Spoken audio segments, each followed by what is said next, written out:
afternoon, everyone. My name is Vinicius Izquierdo. I'm a PhD student in the Animal Science Department. I'm Allie Williams. I am the Extension Agent in Hillsborough County, and I cover livestock and small farms. So today we're going to talk about nutrition and body condition score. Does anyone know why we call the cows ruminants? They have 4 stomachs. Yes.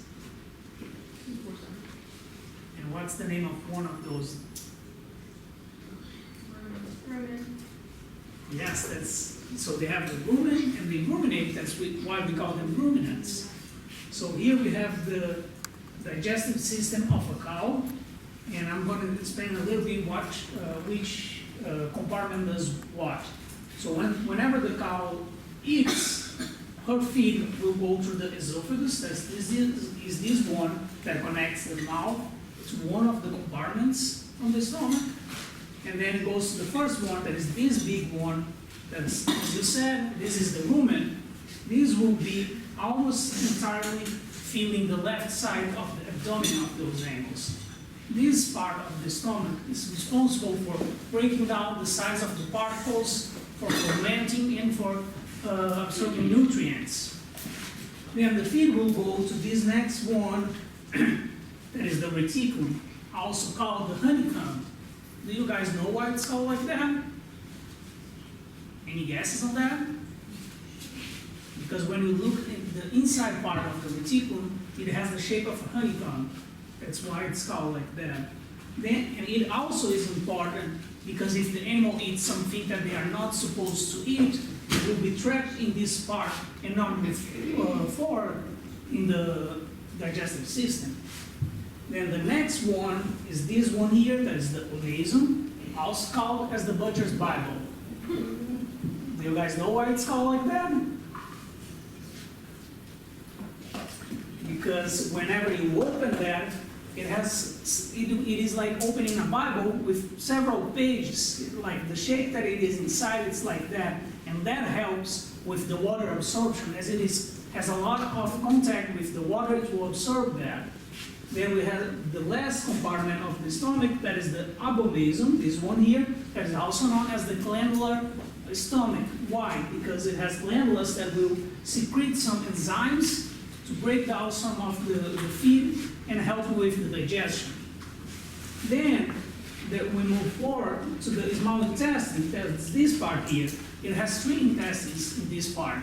The first one will also help with secreting some pancreatic enzymes to digest some of the feed, and the other 2 will help with the absorption of nutrients. Then we have the large intestine that has the cecum and the colon, and this one is the last step where the animals can absorb some of the fermented products in this large intestine, and also can absorb some water. Whatever is not digested after that will be excreted as feces. So we are talking about that. But what do the cows eat? How do the feed get there? Which type of food will enter the digestive system? What do you guys think that the cows eat? You know? Grain, grass. Yes. Hay. It's correct. It's correct. Mineral. Sorry. If it's a calf meal, correct. Yes. So, in those feeds that the cows will eat, they will have different nutrients. So a grazing cow should go and eat the grass. The grass might or might not have the nutrients that they need. It will depend on the quality of the grass, the time of the year, how the weather is. So the first thing that I'm going to talk today is about the protein. What do we eat as a source of protein for us? Meat. So if we eat a steak that has protein, it means that the cows need protein to create muscle or to develop their muscle, because the muscle will be the meat that we eat. So another type of feeds that have protein are soybean hulls, cottonseed hulls, soybean meal, like the concentrate. When you have a steer that you're on a show and you feed them concentrate, that has protein. And the other type of nutrient that I want to talk today is the carbohydrate. So does you guys, do you know what is the carbohydrate? So it will be energy, so the grass has carbohydrates, the grains will have some carbohydrates, different types, and that will give the animals energy. Another source of energy is the fat. The fat has 2 times more energy than a carbohydrate. However, the feed that we feed the animals, they have lower amounts of fat. You will find the fat in the oil seeds like sunflower seed, soybean seed, that will be high in fat. The molasses is another source of energy to the animals. Then we have other 2 nutrients that we give them in small quantities to the animals. That will be the mineral, like this one, as a salt mineral, and also the vitamins. They will be part of the feeds that we have, but we can supplement them, because if they are lower than what we need, what the animals need, the animals will show deficiency, and they might have some disease because of that. And they play a role together, as if you have a deficiency in one of the vitamins, like vitamin D, that may impact how the animals will absorb the calcium, that is a mineral. So they play a role together in the nutrition of the animals. And the last one is the water. Do you guys think that water is important for the animals? How long do you guys think that a cow can survive without water? 3 days. 3 days. Any other guesses? Yes? 24 hours. Doesn't it depend where they live? Like, That depends on where they live, the weather that they are, but most of them, they will not survive longer than 3 days without water. Then they will start showing some signals that they are having problems because they don't have water, dehydration, but they will not live longer than that. And then how the animals will absorb the nutrients from the feeds that we feed them, that will change how they are going to grow and how they are going to deposit some fat in their body. And with that, we're going to move to the next step in our presentation. all right, so he talked about what nutrients are essential for our cattle's diet. All right, so when you're looking at your cattle, how do you know if they're getting enough feed? If they're what? They're like, from when you walk in, they look bigger. Okay, so if they look full, right, you might be able to see the gut feel on them if they're grazing. What else? What else do you look at? Okay, you can look at their poop to see what kind of nutrients they're getting or might not be getting. Their hips. So there's different indicators on their body, right? So you don't have to bring them up and weigh them to figure out if they're getting enough nutrients, right? You can be out in the pasture, riding around, walking around, and visually look at your cattle to determine if they need more feed or not, all right? So there's certain points on our cows, and we call this body condition score, all right? It's a scale of 1 to 9, 1 being extremely emaciated, very thin, right? And 9 being extremely obese. So ideally, we want to keep them between a 5 and a 7, all right? When we start looking at the cattle, starting at the brisket and looking over their ribs. So if you can see at the front of the ribs, if you can see their ribs visibly, they're probably a 3 or below, all right? If you cannot see the front of the ribs, but you can see those last 2, the 13th or 12th and 13th rib, they're probably a 4 or above, okay? If you cannot see any ribs, there's fat coverage throughout their whole, all of their ribs, is probably a 5 and up, all right? You also want to look at the spine. If you can see the spine, that's obviously not a good thing, all right? If you can see the spine, and maybe you can't completely see all of the spinous processes, but if you're firmly pressing on it and you can feel it, that's probably a 6, but if it doesn't take much pressure to feel that spine with all the spinous processes, it's probably a 4 or 5, all right? You also want to look over the hips from the hooks to the pins, right? And if you can see her pelvic bone, her pelvis, she may need some more groceries. You're going to look there in her tail head, and you're going to look at all these different sections on her and kind of get an idea as to what her fat coverage is, because that's what we're looking for, is the fat coverage on her body.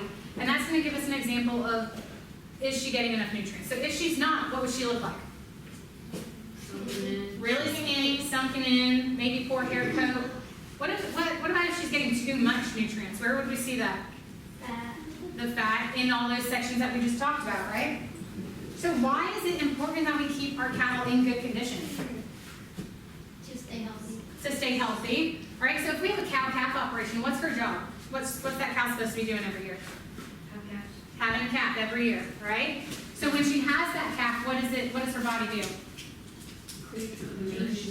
It changes. She has to lactate, right? And she has to produce milk for her calf. If she doesn't have enough energy from her feed and enough nutrients from her feed, do you think that she's going to produce enough milk for her calves? No. Probably not, right? So your mama is pretty poor. What do you think is going to happen to the calf? It's gonna die. It could die. It might not grow as well. It might not be as healthy, right? So ideally, we want our cows to be a 6 when they're calving, all right? Because when she's lactating, what's that going to do to her body? Drain some nutrients and energy. So she might drop down to a 5, all right? Or if she starts at a 5, maybe she'll drop down to a 4, okay? So it's way easier to maintain her body condition instead of letting her drop down and you have to try to feed her to get her back up into condition, okay? If she is too skinny, what could that do to her body? Make her not be able to have more babies. Maybe she won't be able to have more babies, right? So she might not cycle. If she doesn't cycle and she doesn't get bred, she's not having another calf, right? What if she's too big? What if she's a 9? Why do we not want 9s? Right, so she's got a lot of extra fat. What could that do to her during birth? Right. So the calf could get stuck in her birth canal, right? We could have some other issues. Maybe she doesn't get bred at all, right? Think of how much, if a cow is good as a 6, right? And we feed her to a 9, think of how much more that's going to cost to feed her to be a 9, right? That's a lot of wasted money, right? And what could we do with that money? Maybe we could use it towards our fertilizer costs to increase our pasture. Maybe we could use it somewhere else that's going to be more productive. So we want to ideally keep them about that 6, all right?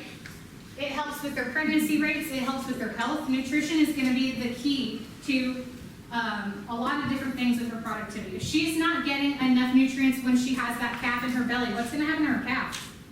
It's gonna die. It could die. What if it lives? How would that be? Do you think it would just be very small. It might not be very productive. It might have some health issues, right? So the nutrients that that cow is getting is going to impact her calf as well, not just her. All right? Send me your questions before we move on. No? All right, so we have some different activities for y'all to do. We wanted you to be able to kind of practice some of this information and use it. So we've got a diagram here, and he went over all the parts of the ruminant digestive system. Each part has the 2 for a label and a description. We're missing the label for the rumen. That one got lost at some point. But everything else should have the labels, and that's on that table there. We've got our answer key underneath the instruction paper, so you can check your work. And then this is also an interactive activity. I've got different pictures of the cattle.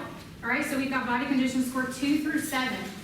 So you'll match the picture to the score, and then we've got a description of it. So it explains how much it's covered on the ribs, what the pregnancy rates might be, all right? So if they're a 6, pregnancy rates are probably 90% or higher. But if they're a 4, it's probably between 50 and 75, right? So that's a big difference just by that change in her body condition. I'm gonna leave this book up here because it has the descriptions of these scores, so it can help you kind of get an idea as to where they might be placed.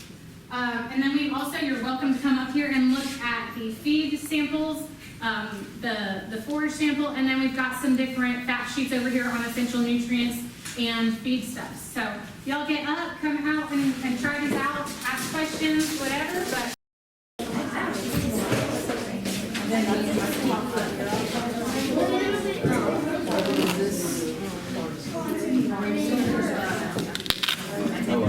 Yeah, it's the left.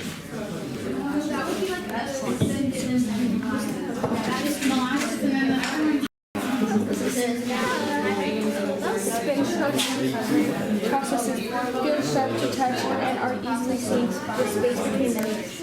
The entire page visible.